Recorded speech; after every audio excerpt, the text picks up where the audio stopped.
Olá, muito boa noite.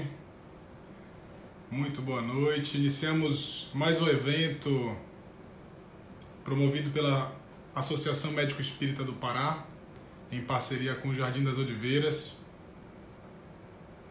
Hoje receberemos o Dr. José Roberto Santos, uma ilustre presença de um colega já com muita experiência como palestrante, muita experiência na área que vamos conversar hoje.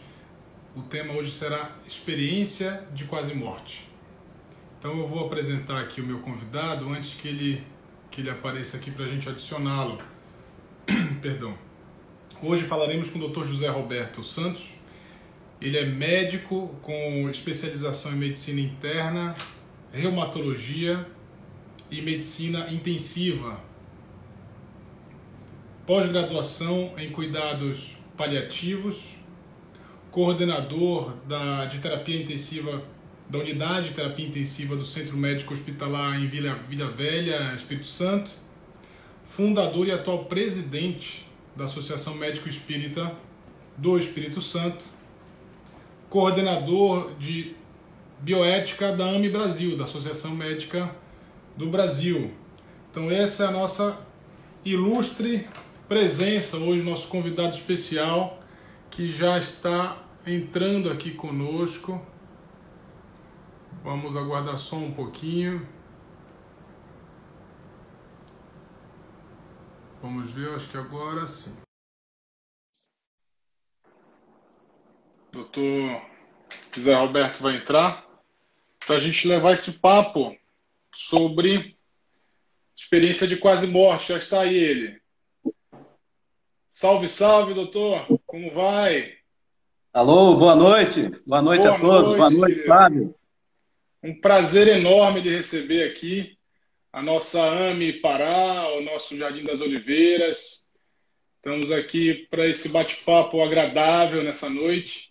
Com certeza. O prazer é meu. Com muita luz, eu agradeço, muita informação. Agradeço a vocês da AME Pará, você, Fábio, Alberto, pelo convite. Quem diria, né, que um dia a gente estaria aqui ao vivo, né, falando para a turma aí. A gente conversava agora há pouco, né, Zé Alberto, a gente conversava que ele não tem tanta experiência com o Instagram, só com as outras plataformas. Eu disse, olha, você vai ter que entrar em campo sem treinar e fazer o gol ainda, né? Aqui a gente está fazendo muito pelo Zoom também. Pois é, Zoom. Tem várias reuniões durante a semana. Claro. O Instagram é um pouco mais complicadinho, mas já deu certo já deu certo. Querido, vamos conversar hoje sobre experiências de quase morte, né? Eu só, antes de passar a palavra, eu vou já avisar a turma que nos segue aqui, que já estão colocando comentários, que a gente vai fechar a área de comentários aqui que estão abertas, e a pessoa que quiser fazer pergunta e deve fazer pergunta, que a gente vai trazer no final do bate-papo, é só clicar nessa interrogação que tem na parte inferior aí do Instagram, tá? Então, quem quiser fazer pergunta ao final, pode já ir escrevendo, que ao final eu vou trazer as perguntas para o doutor Zé Roberto conversar com a gente e respondê-las. Então, estou desativando aqui os comentários e, repito, vamos colocar a possibilidade das perguntas pela interrogação que fica na parte de baixo aí, gente. Querido, vamos conversar então sobre experiências de quase morte. O que você tem para trazer aí? Talvez primeiro apresentar esse tema para quem não conhece ainda. Fique à vontade. Eu vou fazer um histórico e depois falar um pouco, né, dos dias atuais, a relação da ciência médica com a EQM também, tá? Perfeito. Aí se você quiser interromper também, fazer alguma pergunta, fique à vontade, tá? Tá ótimo. Falar de experiência de quase morte, a gente tem que falar do Dr. Raymond Moody Jr., né, que foi o primeiro a estudar, a lançar um livro sobre esse assunto e cunhar o termo experiência de quase morte. Dr. Raymond Moody, ele era estudante de filosofia quando ele se interessou pelo assunto morte.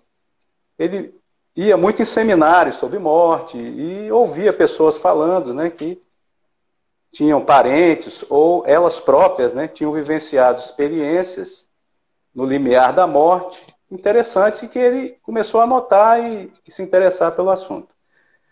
Depois ele entrou para a medicina, a área da medicina, e durante o curso de medicina ele fez um estudo,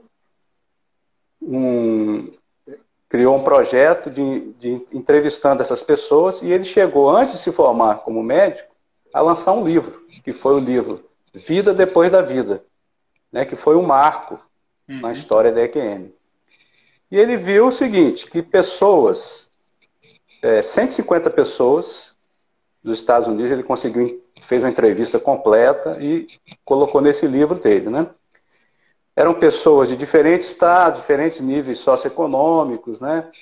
Níveis culturais diferentes, crianças, idosos, jovens, nesses 150 pessoas, né? 150 pessoas. E ele viu o seguinte, que os enredos que as pessoas vinham falando eram muito parecidos. Então, eram pessoas que vivenciaram assim, situações clínicas, né? Ou traumáticas de quadros graves que levaram a uma situação de quase morte. Muitas delas até com parada cardíaca, que foram ressuscitadas, tá? E essas pessoas voltavam falando histórias bem semelhantes, assim, né? Então ele criou esse enredo, né? Que são os elementos da experiência de quase morte. Quais são esses elementos? Primeiro, a pessoa, vamos colocar assim, uma pessoa que sofreu um infarto, tá? Uma parada cardíaca. Então ela é atendida, vai para o hospital e na sala lá da emergência ela é reanimada. Durante essa reanimação, aquelas pessoas contavam que elas viam saindo do seu corpo, elas se viam, né, em uma situação acima do corpo, vendo o seu corpo ali, sendo atendido pela equipe médica, tá? Viam situações ocorrendo naquele ambiente, fora do ambiente daquele hospital. Alguns tinham a visão de um túnel onde elas entravam nesse túnel. No fim desse túnel havia uma luz e elas iam em direção a essa luz. E nesse caminhar da luz, elas encontravam com outras pessoas que também estavam caminhando para a luz, ou até com pessoas conhecidas que já haviam falecido, que vinham como se encontrá-la, caminhando com ela junto para a luz. E é muito interessante que muitas dessas pessoas, elas não haviam conhecido em vida, mas quando voltavam, outra pessoa falava, não, essa pessoa é sua avó, seu tio, alguma coisa assim, informações interessantes. E quando se aproximavam da luz, elas ficavam encantadas, porque era uma luz assim diferente, né? Uma luz brilhante, mas que não ofuscava os olhos, que transmitiu energia muito boa e assim uma sensação de querer ficar ali naquela luz. Alguns identificavam essa luz como um ser de luz. Um chamava de Jesus, outro de Deus, conforme a condição, né, cultural, religiosa de cada um. Mas era assim uma sensação muito agradável. A maioria dessas pessoas queriam ficar e não queriam retornar. Alguns viam um limiar, né? Uma fronteira com alguns falavam outras vidas, né? Viam pessoas de luz do outro lado e tinham assim alguns elementos assim que a gente chama de fantásticos, né? Assim, experiências fantásticas. As pessoas saíam desse mundo e iam para o universo, vendo outros seres, né? Não humanos, né? E tinham contato com elas. E, por algum motivo, elas retornavam ao corpo. Na maioria das vezes, por uma ordem, vamos dizer assim, desse ser de luz. Então, você tem que voltar. Você precisa voltar. Você deixou coisa inacabada. Você precisa cuidar do seu filho. Mas a grande maioria delas queriam ficar, não desejavam voltar. Mesmo pessoas que não tinham, que tinham uma vida boa, relativamente confortável, elas a paz, a sensação era tão boa que a maioria gostaria de ter ficado ali naquela situação. Então ele definiu isso como uma experiência de quase morte. uma experiência mística, né? Mas o que é interessante é que era assim, muito semelhante entre as pessoas. Tá? E isso aí, depois que ele publicou esse livro, isso se espalhou pelos Estados Unidos. E muitas daquelas pessoas que vivenciaram aquela experiência passaram também a escrever livros, a relatar os seus casos. Aí surgiram também vários profissionais da área da psicologia médica também, que começaram a estudar o assunto, publicando também livros. Então, nos Estados Unidos, a experiência quase-morte é muito discutido, muito debatido. Aqui no Brasil, não. Pouco se fala sobre isso. Tá? Nos Estados Unidos, teve uma pesquisa do Gallup, em 1992, eu achei até meio assim, um número muito alto, mas pela pesquisa deles, eles acreditam que 13 milhões de pessoas nos Estados Unidos passaram por experiência de quase-morte. Eu vi essa pesquisa, achei um número alto também, né? De 10 a 15%. Né? É isso. Por que então quase ninguém ouve falar nisso? Você falar de EQM aqui no Brasil, quase ninguém sabe o que é. Tá? Uma justificativa é que as pessoas têm medo de falar que passou por uma experiência de quase-morte. Porque acham que as pessoas vão rotulá-las como malucas, né? Como doidas, como que aquilo é invenção, que aquilo não existiu. Principalmente se falar para um profissional médico, que não, né? Que não tem um conhecimento assim, espiritual, né? Da vida, né? Então, isso aí se espalhou. Eu, aqui no Brasil, fui um dos tocados, né? E quando eu li o livro do Dr. Raymond, na década de 80, também eu me apaixonei pelo tema, e eu já gosto do tema morte, né? E comecei a estudar também. Eu cheguei a ter um site, fiz pesquisa, retrospectiva, tá? Cheguei a ter 14 casos, bem definidos, assim. Mas depois eu, por motivo de trabalho e dificuldade, né, eu tive que parar um pouquinho. Mas li muito, assim, sobre o assunto, tá? E nos últimos 4 anos eu parei um pouquinho. Eu agradeço até você, a sua chamada, que me despertou novamente. Porque é um tema fascinante, tá? Muito fascinante mesmo. A EQM, então o Raymond, né? O Dr. Raymond, ele classificou em EQMs positivas e negativas. O que são as EQMs negativas? EQM negativas não segue esse enredo que eu falei. Uhum. Já tem um enredo de medo, né, de uma escuridão nos relatos, né? Alguns falam de seres, assim, vamos dizer, não humanos, animalizados, né?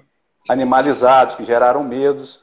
Mas no final da experiência, a maioria tem uma transformação positiva, mesmo com um enredo negativo. E que parece que essas EQMs negativas, elas se davam mais em pessoas que tinham aquela religiosidade muito fanática, né? Aquela crença no inferno, né? No céu, inferno. Muito dogmático. E suicidas. Em suicidas, dogmáticos, isso mesmo. Isso estaria uma proporção de 7 a 10% das EQMs seriam negativas. A maioria positivas. E uma coisa interessante também é a EQM em crianças, tá? Que passaram também a ser relatadas, né? Com um enredo bem parecido também com a dos adultos. Mesmo crianças pequenas, de 2, 3 anos, têm relatos bem interessantes de EQM. Né? Uma delas virou até filme, né? Recentemente fizeram um filme de uma EQM infantil, bem rico, um filme bem produzido em Hollywood. Interessante, doutor, a gente está trazendo essa transformação, possivelmente o senhor vai falar nele ainda, mas eu vou me antecipar. São os estudos do Pim van Lommel, né? do médico holandês, que traz assim, uma repercussão fantástica dos pacientes que sofreram EQM, tanto positiva quanto negativa, inclusive dos seus familiares. Quer dizer, há uma modificação com a riqueza de história, de emoção, de sentimento que eles trazem da experiência, há uma transformação muito significativa no meio em que o paciente vive, né? Normalmente familiar. E a ponto de todos eles relatarem uma maior aceitação da vida após a morte, uma maior compaixão com o próximo, uma maior resiliência perante as situações negativas da vida. Quer dizer, fatores muito positivos, né, que modificam literalmente. E aí o interessante é que o Pim Valome ele fez a pesquisa com 2 e 8 anos. Ele falou, não, de repente 2 anos é pouco, vai que o cara esqueceu e já está levando a vida anterior. Não, se sustentava as modificações. Isso realmente é fascinante, né? Você tocou quando eu ia falar da transformação. O grande, eu acho, auge da EQM é a transformação da personalidade das pessoas. Muitos que eram suicidas voltaram depois da sua experiência, valorizando a vida, não pensando mais em suicídio. A grande maioria mudou de profissão, tá? Grande parte delas foram para a área religiosa, né? Se tornaram pastores, teólogos, e buscaram assim, sempre uma vida assim, de ajudar os outros, entendeu? Ajudar o próximo. Não tinham medo da morte mais. Voltaram-se mais também mediunizadas, vamos dizer assim. Algumas começaram a adquirir vidência, clarividência, entendeu? E além tem a Phyllis Atwater, que é uma experiente, né? Que ela tem a maior pesquisa nos Estados Unidos com experiência quase-morte. Ela escreveu o livro Muito Além da Luz, onde ela entrevistou 700 pessoas que tiveram experiência quase-morte. Interessante que ela fala que não só a pessoa muda na questão emocional, personalidade, não, mas também fisicamente, tá? É como se as pessoas se tornassem mais elétricas, vamos dizer assim. Inclusive, assim, alterando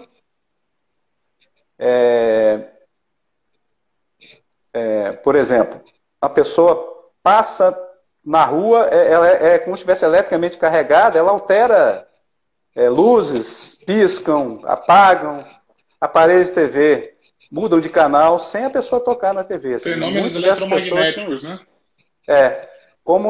Principalmente aquelas pessoas que tiveram contato com essa luz, com esse ser de luz, elas vêm recarregadas energeticamente. Tá? Isso me tocou muito, assim, me chamou muita atenção. 25% dessas pessoas não conseguem usar relógio, porque o relógio não funciona.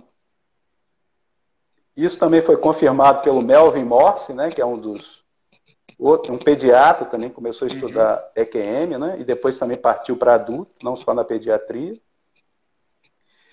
E, assim, esse estudo do Pim Van Lommel foi muito interessante, que foi na Holanda, né? Ele é um cardiologista. Isso. E ele reuniu 10 hospitais na Holanda, 344 pacientes, né? Que sofreram parada cardíaca por infarto. Então o estudo dele foi bem dirigido para esse grupo, né?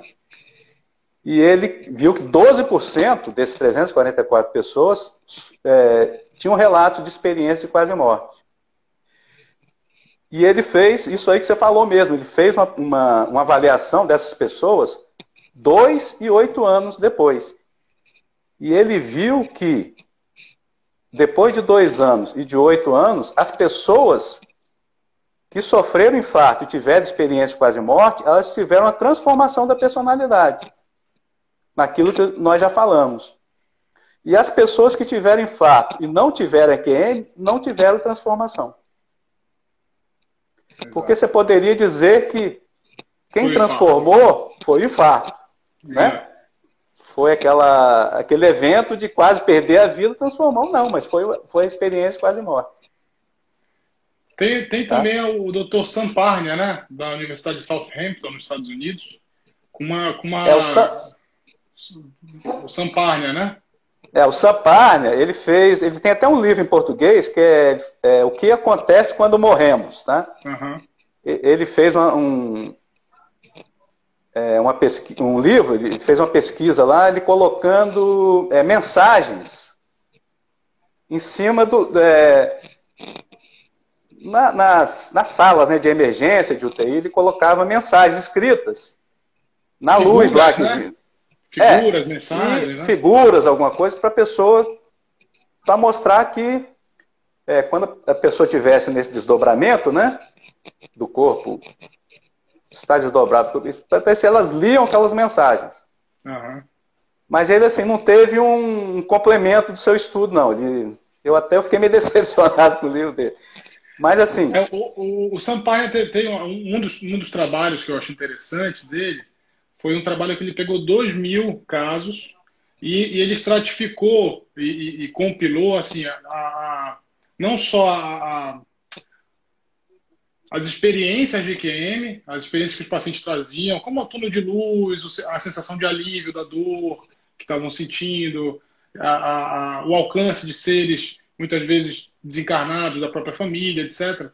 Mas ele fez um trabalho legal também compilando se o paciente teve uma parada cardíaca, se era um paciente que estava em coma, estratificando as medicações. Tem um trabalho muito interessante, além desse que o senhor mencionou, tem um trabalho interessante do Sampaio nesse sentido também, de documentação, importante, eu acho. Não, ele é uma pessoa importante, tá? Sem dúvida. Agora, eu acho que um aspecto importante também são as explicações, né? Para a EQM, né? Isso. Então, quais as causas da EQM? Quais explicações que nós temos? Pela ciência tradicional, tem dois tipos de explicações, né? Que são as causas psicológicas e as causas fisiológicas.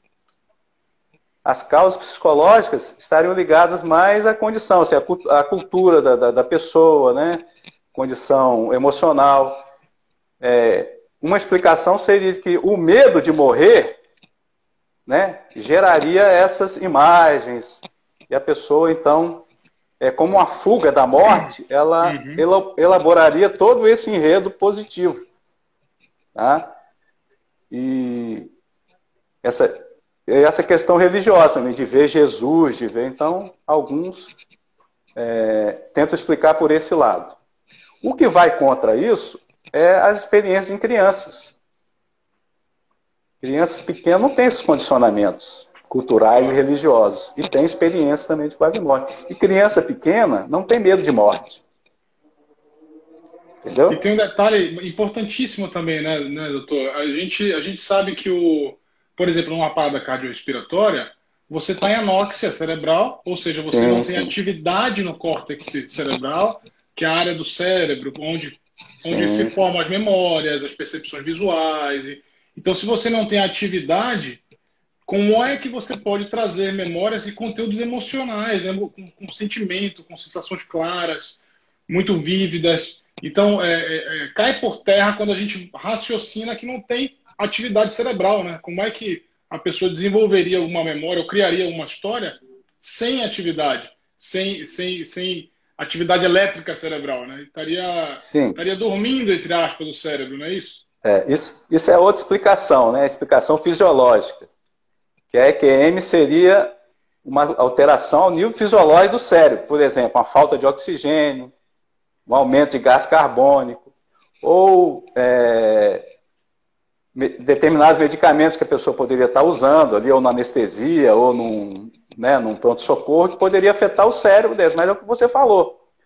Como numa parada cardíaca, que a pessoa está sem circulação do sangue no cérebro, esse cérebro vai estar funcionando para dar essa riqueza, né, de imagens, né, de visualizações. E outra coisa, esse enredo da EQM, a pessoa que passou por isso, ela nunca mais esquece. Então, alguns falam, é alucinação da falta de oxigênio. A alucinação é uma coisa totalmente sem nexo, que a pessoa nem lembra depois. Você sabe disso, né? Você é psiquiatra, né? Tá. Eu tenho pós-graduação em psiquiatria. Eu sou radiologista com pós em radiologista. e terapia de regressão de memória. Pois é. Alucinação é uma coisa completamente diferente. As pessoas vêm com um enredo bem organizado, bem determinado, claro, entendeu? Que marcam suas vidas, né? E tem um caso interessante do Pim Van Lommel, esse aí é clássico, né? O Pim Van Lommel, esse estudo dele foi publicado no The Lancet, né, que é uma revista conceituada, né? Uhum. Revista médica conceituada, famosa, né? Em dezembro de 2001, esse caso dele. E ele relata o caso de uma pessoa, de um desses pacientes, que ele sofreu uma parada cardíaca na rua. Lá chamaram a ambulância, veio logo, ele foi atendido. A massagem começou dentro da ambulância e foi prosseguindo até o hospital. Foi uma reanimação, uma ressuscitação cardiopulmonar demorada. Uhum. Tá? E depois a pessoa sobreviveu, é claro, né? E depois na UTI ela acordou e 3 dias depois ele viu passando uma enfermeira em frente da cama. Ele chamou, vem cá, vem cá. Aí ela achou estranho. Foi você que guardou minha dentadura, pegou minha dentadura e guardou. Você lembra quando você estava me atendendo lá, massageando meu coração? Pois é, você foi lá, o médico tirou minha dentadura, você pegou e botou naquela gavetinha lá da sala do pronto-socorro lá. E foi ela mesma. E ela ficou assustada com aquele relato dele. Então, é aquela pergunta que a gente faz, né? Como um cérebro que está parado, sem glicose, sem oxigênio, porque não tem a circulação, né?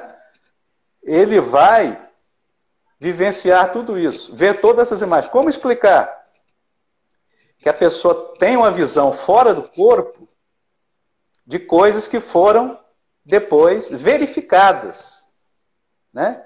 Que foram comprovadas pelos relatos. Perfeito.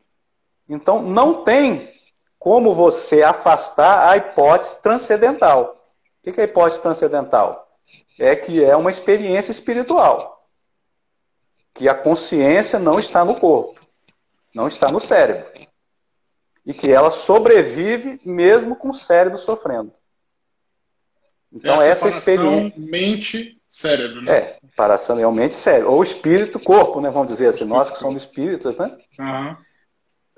Então, os próprios experientes em pesquisas, eles relatam que acreditam nessa explicação transcendental. A maioria dos experientes acreditam nisso. Uma história fantástica também, essa o senhor deve conhecer, é a da... Ela foi uma cantora americana, famosa. Canadense. Né? Canadense, né? Pam Reynolds, né? Pam Reynolds, fantástico esse cara. Fantástico. A história dela, o senhor pode compartilhar, pode contar pra gente. É um caso emblemático também, né? Fantástico. Ela tinha um aneurisma, né? Na fossa posterior, aneurisma grande. Grandes. Na época não tinha tratamento. Aí ela soube de um neurocirurgião nos Estados Unidos, se eu não me engano, no Texas, ou um outro estado lá que eu não lembro, que estava fazendo uma cirurgia que tinha dado sucesso e que ela foi atrás e ele resolveu operá-la.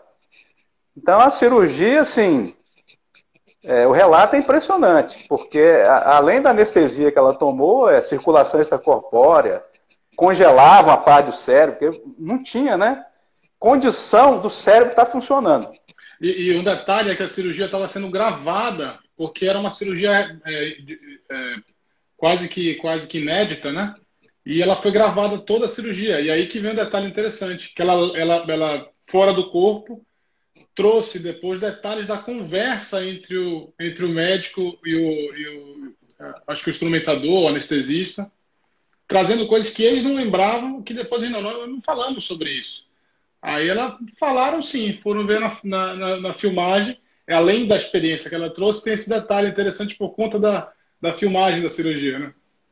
A experiência dela é fantástica também, ela foi até o ser de luz, né? E ela fala também no momento lá que uma das médicas assistentes puncionou a femoral, né? Isso. e depois teve que funcionar outra, ela dá detalhes, assim, técnicos da cirurgia dela que os médicos ficaram abismados. Aí, no final, tem um filme, né, sobre isso, pergunta ao neurocirurgião como ele explicaria isso. Ele falou, não sei explicar. Não sabe explicar. Quer dizer, ele também não tem o conhecimento espírita, né?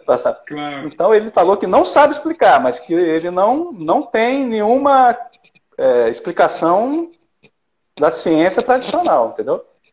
Materialista, né? Mas é muito interessante. Tá? Eu tenho quanto tempo ainda? Temos tempo, temos 30 minutos e já tem perguntas aqui. Se eu quiser dar uma finalizada, a gente vai para a pergunta, ou já posso levar as perguntas. Tá, então eu entendo assim que a experiência quase morte é uma experiência espiritual, né? Tá? É assim, a pré-visualização, vamos dizer assim, do que acontece na morte.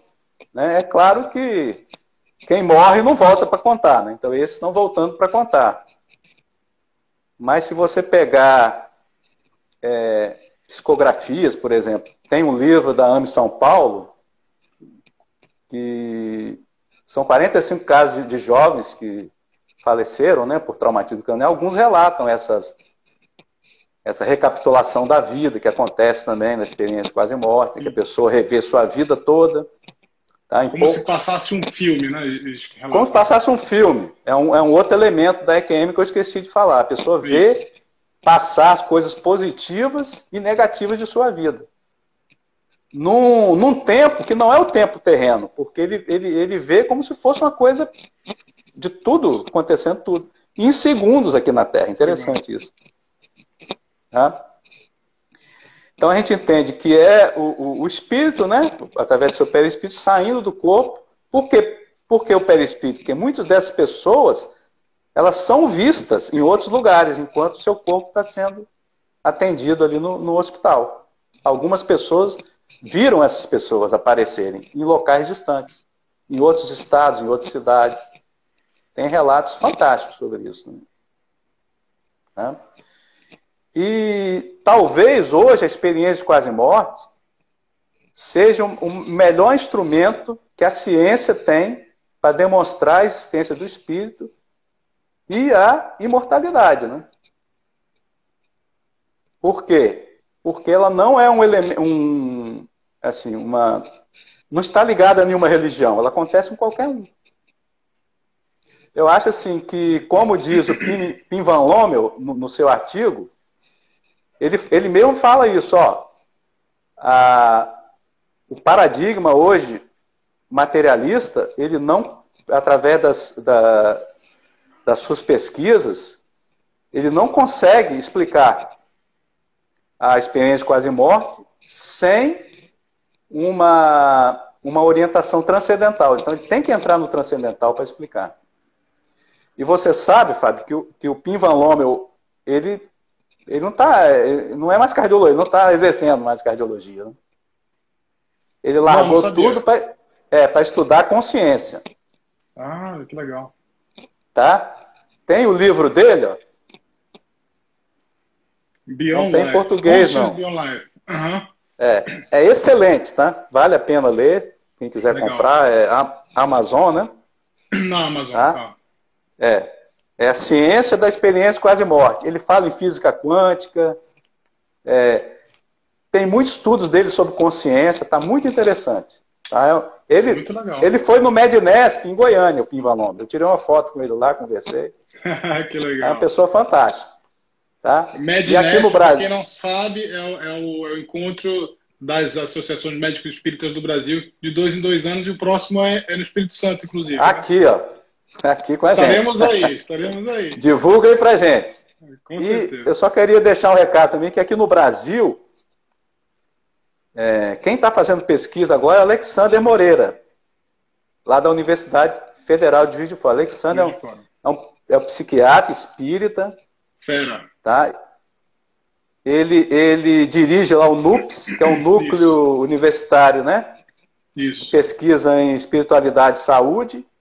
E quem souber de algum caso, de alguma pessoa que tenha vivido nessa experiência e que tenha se hospitalizado, tem registro em prontuário, procure ele lá, que ele tem interesse em conversar com as pessoas para esse estudo dele, para essa pesquisa dele. Para documentar, né? Para documentar. Eu queria, antes de abrir para as perguntas, que tem várias aqui já, inclusive, falar sobre um caso interessante que ficou muito conhecido pela notoriedade e pela riqueza do caso de EQM, que é o Dr. Eben Alexander III. Né? É um caso famosíssimo, porque ele escreveu um livro que foi best-seller. O nome do livro... Puxa, o livro estava aqui, agora há pouco. Bom, uma prova do céu. Né? Isso. O Eben Alexander, só resumindo a história, porque eu acho interessante as pessoas também terem contato com esse livro, ele, muito ligado à ciência, um neurocirurgião, passa por uma experiência muito rica, uma EQM que ele detalha, que é muito bonita, né, no livro, e um neurocirurgião de Harvard, muito conhecido. Quando ele volta dessa EQM, muito tocado, né, porque ele quase morre, quase desencarna nesse processo, teve uma... Meningoencefalite, né? Isso. Bacteriana grave. Quando ele volta com toda essa riqueza de detalhes, o Dr. Eben, por ser muito ligado à ciência, né, por ser muito conhecido no meio da neurocirurgia, de Harvard, etc., dos Estados Unidos, ele fica reticente se falaria ou não, e ele passa, isso que eu achei fantástico no caso dele, além, obviamente, da EQM muito rica, ele passa 4 anos estudando as possibilidades fisiológicas, neurofisiológicas, psicológicas daquele evento que ele presenciou, né, que ele viveu. Né, aquele evento que foram 7 dias de coma e foram 7 dias de muita experiência no plano espiritual. E quando ele esgotou todas as possibilidades científicas, técnicas, ele fala, bom, eu vou colocar o meu nome, minha reputação, né, como médico, como cientista, em xeque, e vou escrever um livro relatando tudo. E aí ele abre o jogo. Então é um livro muito interessante, principalmente para quem é ligado à ciência, quem é mais cético, né, porque é uma quebra de paradigma. Né, ele rompe realmente com esse laço materialista de entender que o cérebro produz a mente, quer dizer, que o cérebro produz os sentimentos, produz toda a essência, e ele rompe com isso falando, não, cérebro é uma coisa, mente, consciência é outra, ou conforme a gente já conversou, corpo é uma coisa, espírito é outra. Muito interessante. E mudar neurocirurgião é difícil. É difícil.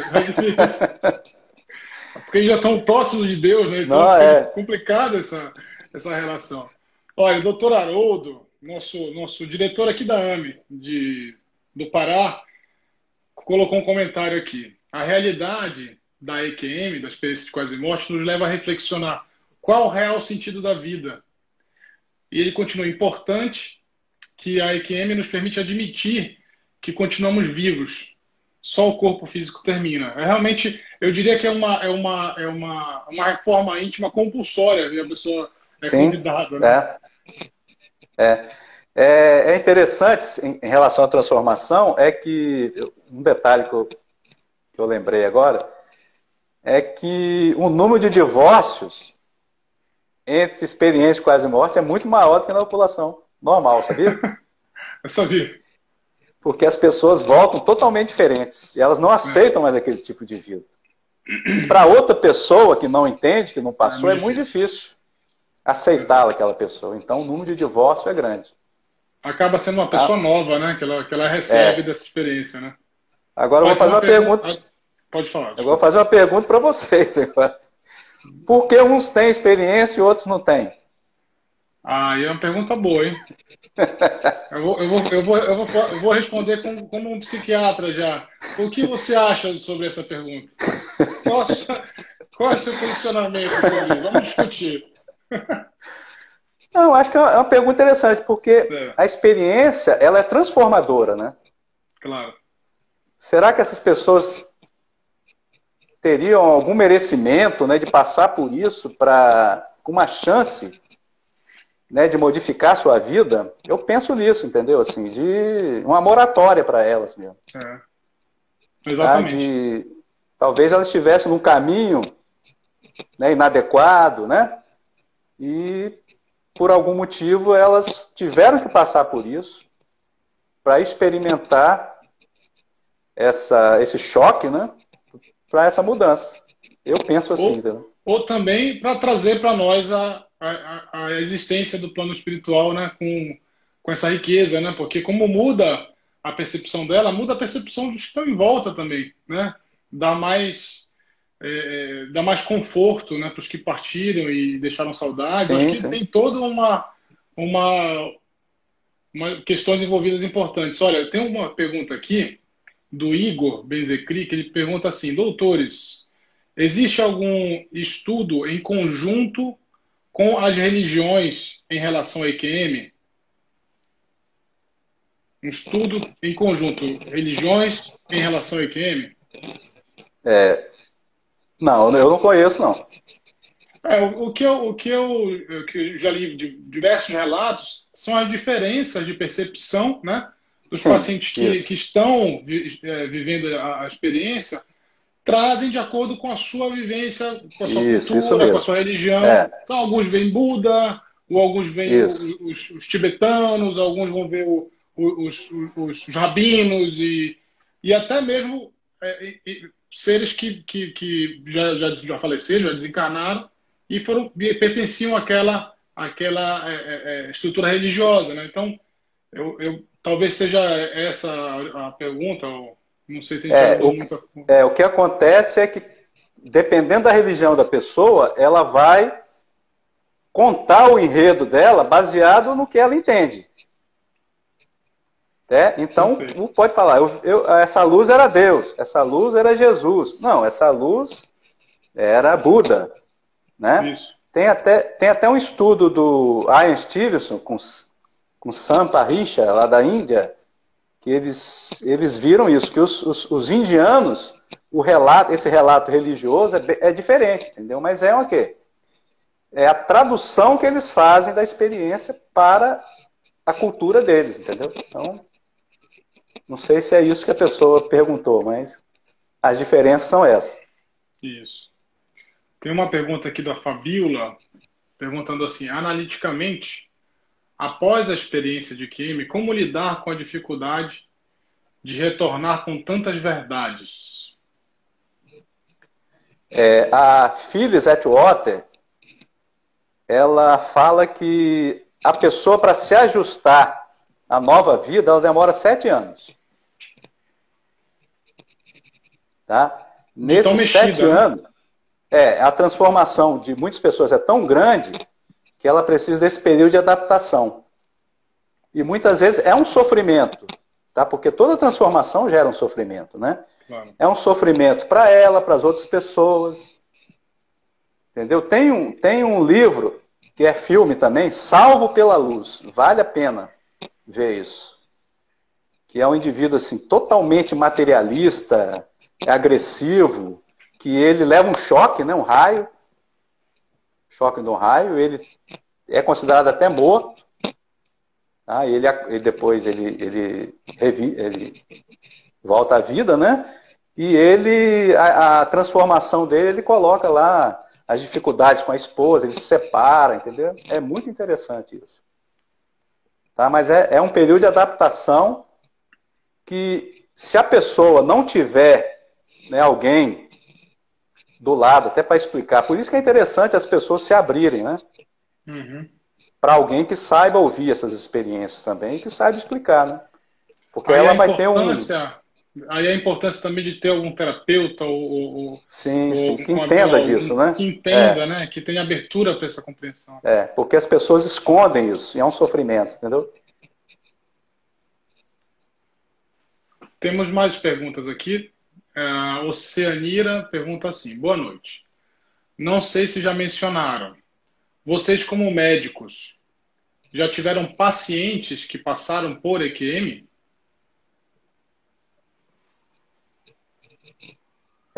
Apesar de eu estudar, eu trabalho em UTI, né? Depois eu não acompanho o paciente que sai da UTI. Então, experiência própria com o paciente, não. Eu tenho experiência de outras pessoas que me trazem pessoas para ou em palestras espíritas que a pessoa aparece, ou mesmo outros colegas que trazem.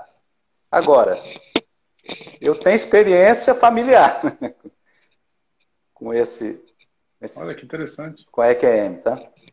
Entendeu? Eu também tive experiências de pessoas não pacientes, mas pessoas próximas que não compreenderam o fenômeno, vieram conversar com a gente, passado alguns anos e preenchia todos os critérios aí, os 9 critérios básicos da EQM. Então, é um fenômeno frequente, apesar de não ser muito comentado realmente.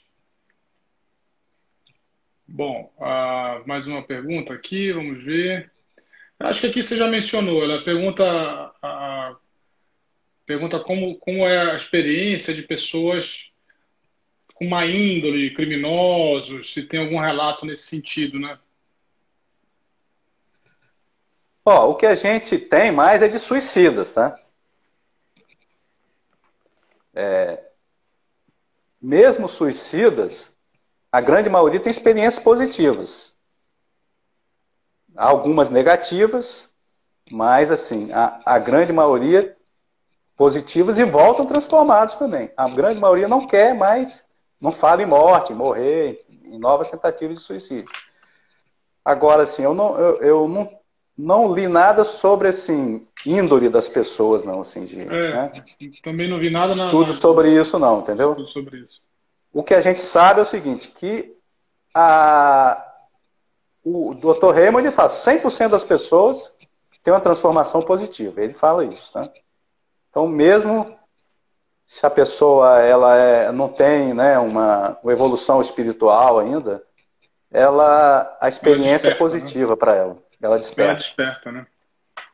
Muito bem. Querido, a gente está chegando já ao nosso final. Eu queria que você tivesse alguma conclusão, algum fechamento, pudesse fazer para a gente encaminhar aqui o final do nosso agradável e iluminado bate-papo.